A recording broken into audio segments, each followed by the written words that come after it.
रहते ही नहीं है। अब जब आदिवासी रहते ही नहीं है तो आप काय के लिए बैठे हो? आप भी बाहर जाओ, बात ही खत्म।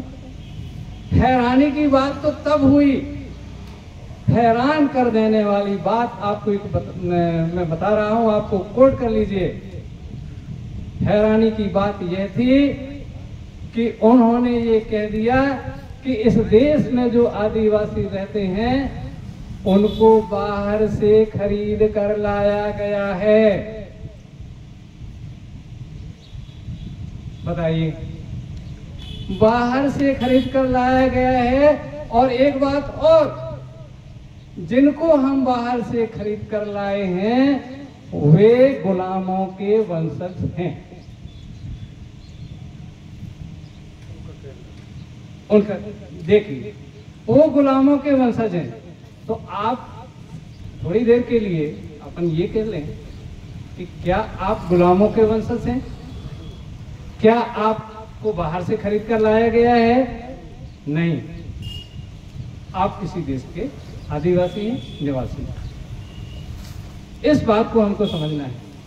इन्हीं सब विषयों को ध्यान में रखते हुए संयुक्त राष्ट्र संघ ने 9 अगस्त 1984 को जो इटली देश के जिनेवा में जो सम्मेलन, महासम्मेलन रखा गया था, वहां पर उन्होंने सभी देशवासियों को के लिए और उन्होंने ये सब कुछ भिजवाया कि हमको बताएं कि किन किन देशों में आदिवासी रहते हैं।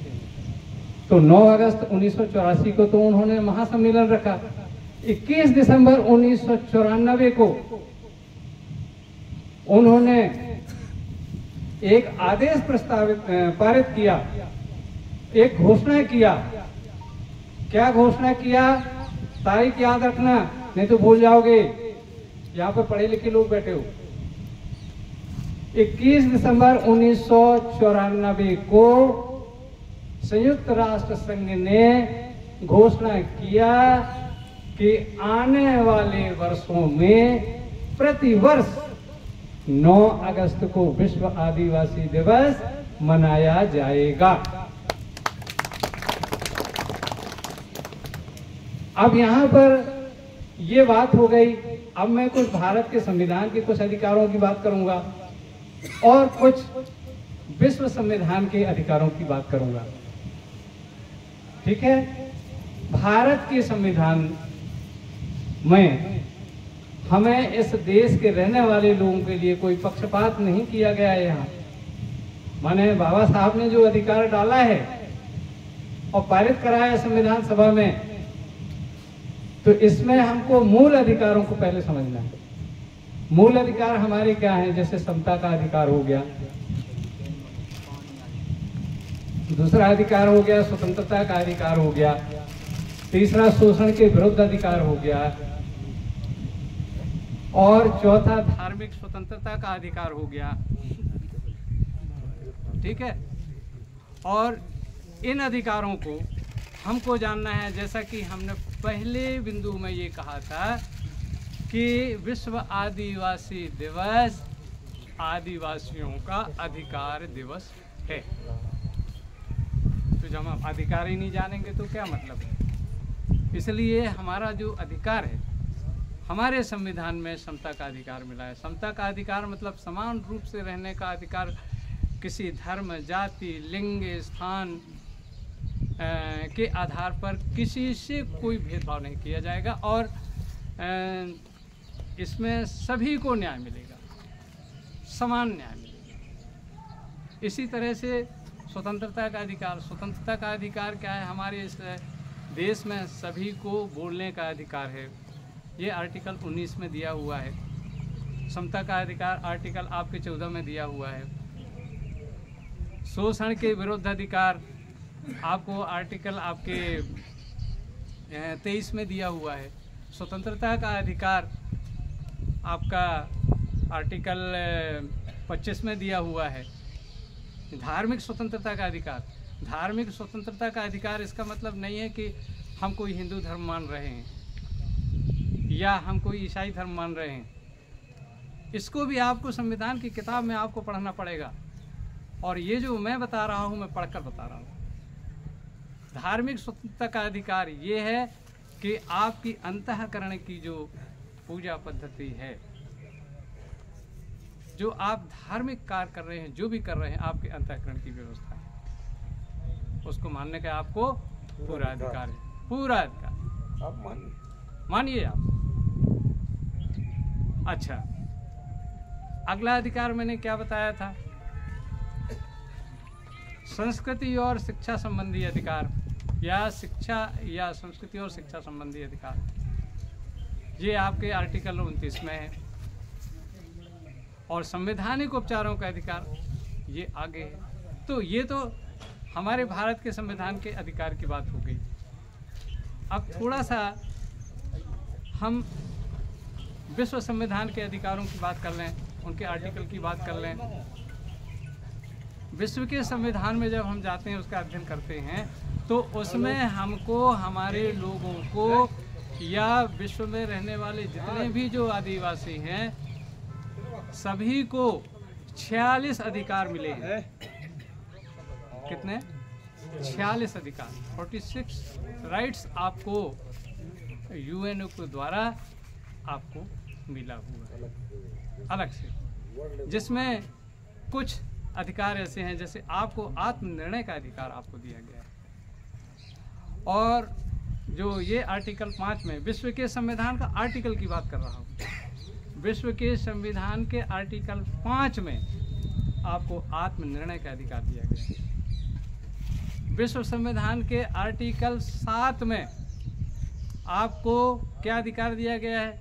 सांस्कृतिक, सामाजिक, आर्थिक, राजनीतिक और संस्थाओं को बनाने का अधिकार दिया है। और उन संस्थाओं में आपको पूरी तरह से भाग लेने का अधिकार है। ये आर्टिकल आपके 5 कहलाएगा। आर्टिकल आपका जो 10 है, नहीं, आर्टिकल 7 है। आर्टिकल 7 में आपको अपने शारीरिक और मानसिक विकास करने का आपको अधिकार है। आप शारीरिक विकास बिना किसी हिचक के आप कर सकते हैं, कोई रोक नहीं सकता। मानसिक विकास आप कर सकते हैं। तो इस तरह से आपके अधिकार हैं। आर्टिकल 10 में क्या दिया हुआ है कि आपको अपनी संस्कृति का पालन करने का अधिकार है। संस्कृति को, सामाजिक संस्कृति, धार्मिक संस्कृति, राजनीतिक संस्कृति को बचाए रखने का अधिकार है और पूरी तरह से उनमें भाग लेने का भी अधिकार है।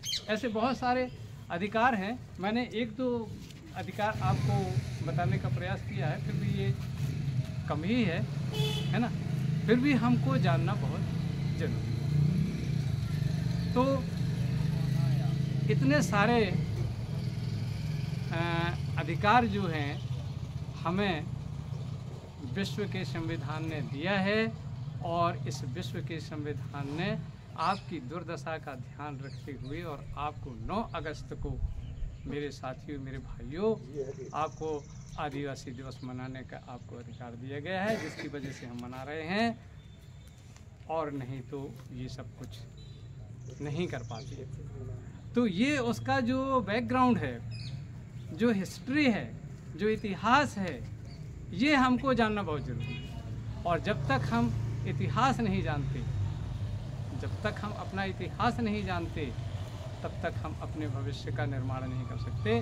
डॉक्टर बाबा साहब अम्बेडकर ने ये कहा था कि जो जाति या समाज अपना इतिहास नहीं जानता, वह अपने भविष्य का निर्माण नहीं कर सकता। हमको अपने भविष्य का निर्माण करना है। तो ये इतनी जो महत्वपूर्ण बात हैं, ये बताने की हैं और समझने की हैं। आज जब मैं आ रहा था, पूर्णम से निकला, और हमारे आदरणीय हमारे बीके सिंह बरकड़े जी हैं, आपने फ़ोन किया था और सबके सलाह से उन्होंने फ़ोन किया कि बोले सर आपको आना ही है, आइए। हमने कहा देखते हैं मौसम कैसा रहता है। तो हम उनके आभारी हैं और हम आए, हमारे साथी हमारे मरावी जी आए, उन्होंने बहुत अच्छी बातें बोली हैं। अगर आपने उनकी एक आध बातों को भी अगर ध्यान रखा होगा तो अच्छा। तो जैसे ही मैं कुंडम से निकल रहा था तो हमने देखा कुंडम में भी वहाँ ब्लॉक स्तर पे भी वहाँ पर आदिवासी दिवस वहाँ पर भी मनाया जा रहा है। तो मैंने ये देखा जब वहाँ 1 बजे मैं वहाँ से निकला तो देखता हूँ सारी मोटरसाइकिल की गाड़ियाँ, मोटरसाइकिल और वो उसको क्या बोलते हैं जो पीछे खुला रहता है वो एक गाड़ी,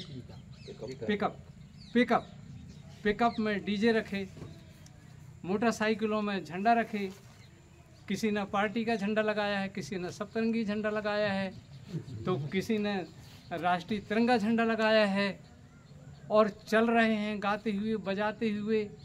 जब मैंने देखा तो मुझे रोना आ गया। मैं कहा ये हमारा समाज ये कब ये उच्च शिखर पे पहुंचेगा। ये मस्त होकर के पी खा करके नाचते गाते और वो जा रहे थे। तो आप ये बताइए कि और उस समय करीब 2 बजने वाले थे और जब 2 बजे तक का पता नहीं उनकी रैली कहाँ जा रही थी, ये मुझे ज्ञात नहीं है। कहाँ जा रही थी ये मुझे मालूम नहीं, लेकिन अब उनकी रैली जा रही तो सारा समय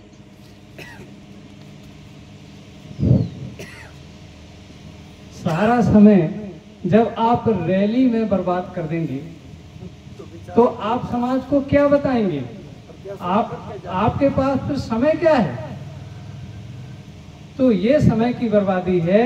इसीलिए हमने ये कहा था कि ये जो आदिवासी दिवस है नाचने गाने मनोरंजन करने का और अनावश्यक रूप से समय बर्बाद करने का नहीं है। इसमें एक पंडाल में बैठ करके और चौपाल में बैठ करके, गांव में किसी बंगले में बैठ करके आप इस त्योहार को मनाएं। यदि आप त्योहार ही मान रहे हैं, त्योहार ही है, ठीक है, इसको किसी चौपाल में बैठ करके, पंचायत भवन में बैठ करके बढ़िया आपस में चर्चा कीजिए और कोई योजना बनाइए ग्राम विकास के लिए और सरकार को कोई ज्ञापन दीजिए कि हमारी स्थिति ये है, हमारा रोड नहीं है, हमारा फलाना नहीं है, यहाँ पानी नहीं है, ये वो। इस तरह आप लोग कोई योजना बनाइए। हाँ, और आप रैली में जा रहे हैं, गाड़ी में जा रहे हैं और फिर तुम सप्तरंगी झंडा अपने गाड़ी में बांधे हो। क्या तुम्हारे सप्तरंगी झंडा आपका एक धार्मिक झंडा है? ये धार्मिक झंडा को कहीं भी लगाने का है क्या? इसकी कीमत को, इसकी वैल्यू को आप सत्यानाश कर रहे हैं। ये क्या है? पार्टी का झंडा लगा रहे हैं, आप पार्टी का प्रचार कर रहे हैं या आप समाज के लिए आप ये काम कर रहे हैं? तो ये हमें समझ में नहीं आता। इसीलिए मैंने ये कहा, ये जो सवाल यहाँ पर है, क्या यह त्योहार है या क्या यह धार्मिक अनुष्ठान? नहीं, ये धार्मिक अनुष्ठान भी नहीं है, ये कोई फेस्टिवल भी नहीं है। फेस्टिवल हमारा रक्षाबंधन है। रक्षाबंधन में आप अपना त्योहार मनाइए, ठीक है, और इसको अपन विस्तार से अलग से हम बताएंगे कि रक्षाबंधन है क्या। तो इस तरह से आप सारे झंडे लगाएंगे, हमारे बड़ा देव का तो अपमान हो गया ना।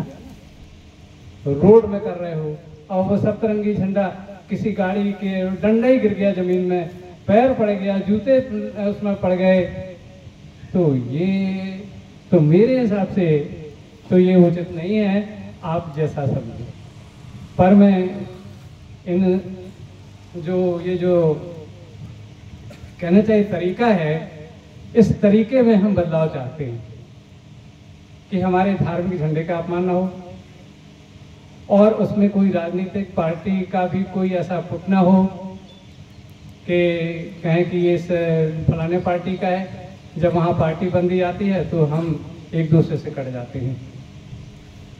और राष्ट्रीय तिरंगे झंडा भी इसमें लगाने का नहीं है। हाँ, विश्व आदिवासी दिवस में आपको संयुक्त राष्ट्र संघ का झंडा आपको लगाना चाहिए। कुंजाम जी, कौन से झंडा लगाइए आप?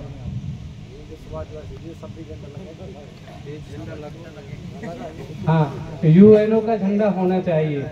यूएनओ के झंडा के अलावा कोई झंडा नहीं होना चाहिए। पूजा कर लो, ये बात अलग है। हाँ, ये कर लो, अलग बात है, ठीक है ना। लेकिन ये सब कुछ जो है, हमको इस महत्वपूर्ण डे को, जो इम्पोर्टेंट डे है, इसको हमको इसके महत्व को हमको घटाना नहीं है। इस बात को हमको समझना है, ठीक है ना।